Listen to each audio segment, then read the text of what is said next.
এই দেখুন পুরো গুঁড়ো হয়ে যাচ্ছে, একদম দোকান থেকে কিনে খাওয়ার সময় যেমন কালার থাকে ঠিক তেমনই আছে। এরকম মুখরোচক ডাল ভাজা যদি বাড়িতে সহজে বানিয়ে কৌটো ভরে রাখা যায় তাহলে কিন্তু বাচ্চা থেকে বড় অন্য কিছু না খেয়ে এটাই বারবার খেতে চাইবে। নমস্কার বন্ধুরা, সাবিত্রী কিচেনে সবাইকে স্বাগত জানিয়ে আজকে আমার রান্নাঘরে নিয়ে চলে এলাম দারুণ মুখরোচক ডাল ভাজা রেসিপি নিয়ে। ডাল ভাজা কিন্তু দু ধরনের পাওয়া যায়, একটা হচ্ছে গোটা মুগ ডাল ভাজা আর একটা ছোলার ডাল ভাজা। তো আজকে আমি কিন্তু ছোলার ডাল ভেজে দেখাবো, তার জন্য অনেকটা পরিমাণে ছোলার ডাল এখানে নিয়ে নিয়েছি। আর এই ছোলার ডাল ভাজা বা মুগ ডাল ভাজা প্লাস্টিকের এরকম প্যাকেট হয় যেটা আমরা ট্রেনে বাসে কিন্তু খেয়ে থাকি, আর কোথাও পাই না ওই রকম প্যাকেট। বেশ ভালোই লাগে কিন্তু খেতে, বিশেষ করে ট্রেনে বসে বসে বা বাসে বসে বসে একটু একটু করে খেতে। আর একটা জিনিস, যখন বাড়িতে দেখবেন মা ঠাকুমারা থাকে তখন কিন্তু ওনারাও ছোলা ভাজা বা বুট ভাজা এইসব খেতে ভীষণ পছন্দ করে। তো আজকের আমি একদম ট্রেনে বাসে স্বাদ পাওয়ার জন্য বাড়িতেই কিন্তু ছোলার ডালটা ভাজবো। আর এটা কিভাবে একদম ওই রকমই হবে, মানে একদম মুচমুচে ওই রকম এবং দেখতেও ওই রকম হবে, সেটাই আজ শেয়ার করব। আপনারা শুরু থেকে শেষ অবধি ভিডিওটা দেখবেন, আশা করি ভালো লাগবে। আর যদি ভিডিওটা দেখে ভালো লাগে তাহলে প্লিজ একটা লাইক করে বন্ধুদের সাথে শেয়ার করবেন।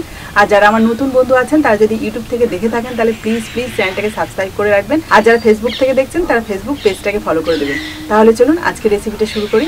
তো বন্ধুরা, আজকের এই ছোলার ডাল ভাজার জন্য আমি 400 গ্রাম ছোলার ডাল নিয়েছি। আর এগুলোকে ভালো করে ধুয়ে জলের মধ্যে 1 চিমটি খাওয়া সোডা দিয়ে ভিজিয়ে রেখেছিলাম প্রায় 6-7 ঘন্টা। খুব সুন্দরভাবে ফুলে গেছে, এই দেখুন। আর এই যে খাবার সোডা যদি জলের মধ্যে দিয়ে ভিজিয়ে রাখা হয় না ছোলার ডাল, তাহলে কিন্তু খুব সুন্দর মুচমুচে যেমন হয়, আর তার সাথে সাথে ছোলার ডালগুলো যখন ভাজবো তখন কিন্তু খুব সুন্দর ফুলেও যাবে। তো চলুন এবার আমি জলটা ঝারিয়ে একটুখানি গাটা শুকনো করে নেব। আর এই ছোলার ডালগুলোকে জল ঝারিয়ে শুকনো করার জন্য এখানে কিন্তু একটা কাপড়ও বিছিয়ে নিয়েছি।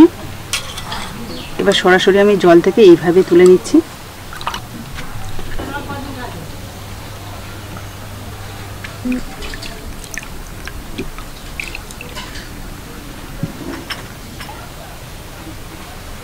দেখুন, এই ছোলার ডালগুলোকে কিন্তু রোদ্দুরে রাখার কোনো প্রয়োজন নেই, এইভাবে হাওয়াতে একটুখানি গাটাকে শুকনো করে নিতে হবে। 4 থেকে 5 মিনিট মতো রাখলেই কিন্তু গাটা ভালোভাবে শুকনো হয়ে যাবে, তারপরে ভাজলে খুব ভালোভাবে ভাজা যাবে। ফিরে এলাম 4 থেকে 5 মিনিট পর, আর অনেকটাই কিন্তু এর গা শুকনো হয়ে গেছে। আর মাঝখানে কিন্তু একটু নাড়াচাড়া করে নিয়েছিলাম, তার জন্য কিন্তু গাটা একদম শুকনো হয়ে গেছে। দেখুন, এই দেখুন, একটুও কিন্তু আমার হাতে জল লাগছে না, মানে গাটা পুরো শুকনো হয়ে গেছে। এইভাবেই কিন্তু গাটা শুকনো করে নিতে হবে, তবে রোদ্দুরে নয়, হাওয়াতে। আর এগুলো কেমন ভাবে ফুলেছে আপনাদের একটুখানি দেখিয়ে দিই।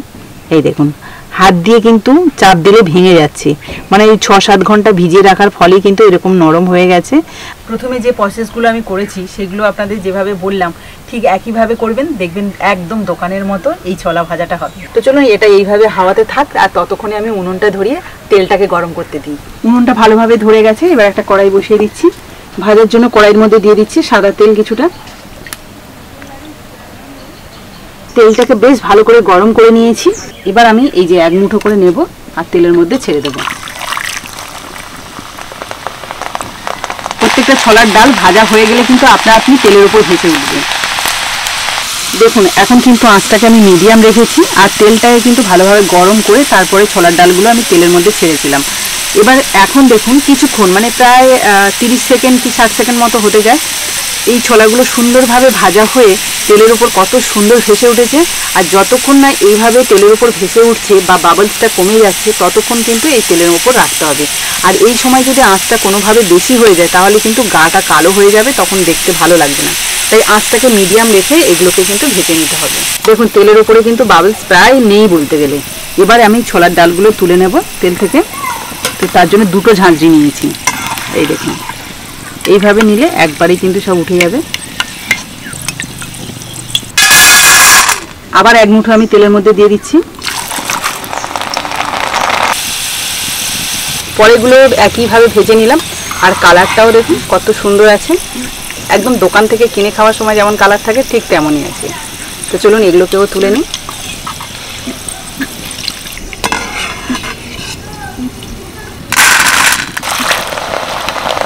এগুলো কিন্তু তেলে দেওয়ার পর একটুও নাড়াচাড়া করার কোনো প্রয়োজন হবে না। ভাজা ঠিকঠাক হয়ে যাওয়ার পর আপনি কিন্তু তেলের উপর ভেসে উঠবে।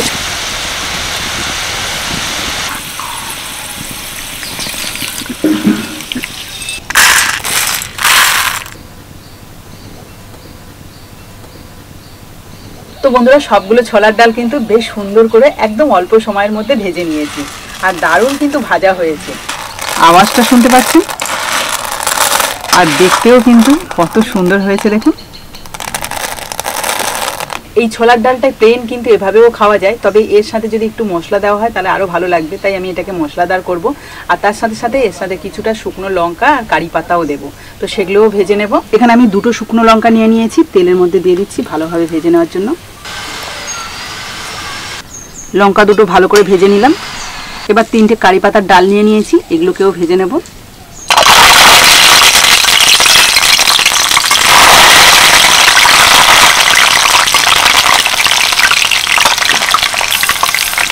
এগুলোকেও সরাসরি আমি এই ডাল ভাজার উপর রাখছি।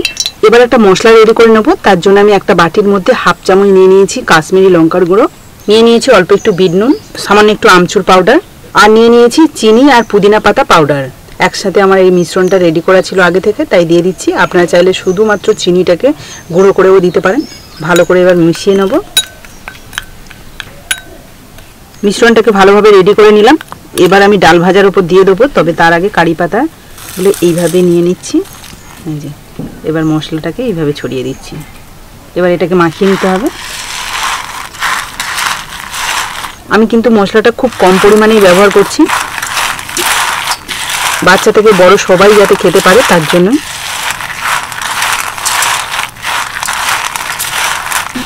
দেখুন কতটা লোভনীয় লাগছে। সন্ধ্যের সময় আপনারা চায়ের সাথে যেমন খেতে পারবেন তেমন কিন্তু শুধু শুধু এটা খেতে অপূর্ব লাগবে। এবার একটা পাত্রে আপনাদের সার্ভ করে দেখাচ্ছি।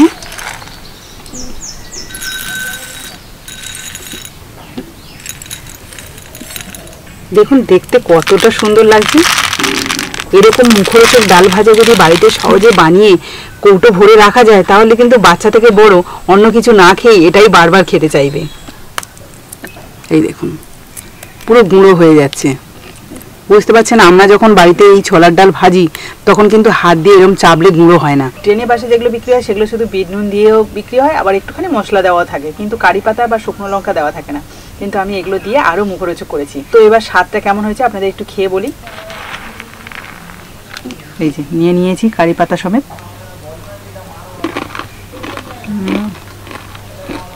যেমনই মুচমুচে আর তেমনই কিন্তু টেস্টি। একটু আমচুর পাউডার দেওয়া, তার সাথে যে চাট মশলাটা তৈরি করেছি, আমি কিন্তু আলাদা করে চাট মশলাই ব্যবহার করিনি, তবে যেভাবে এই চাট মশলাটা আমি তৈরি করেছি এটা কিন্তু অসম্ভব সুন্দর লাগছে।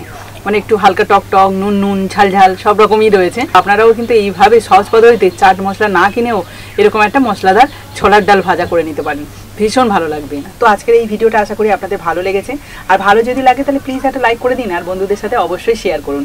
তো আজকের মতো টাটা, পরের দিন আসবো আবার একটা নতুন ভিডিও নিয়ে। ততক্ষণে ভালো থাকবেন, সুস্থ থাকবেন।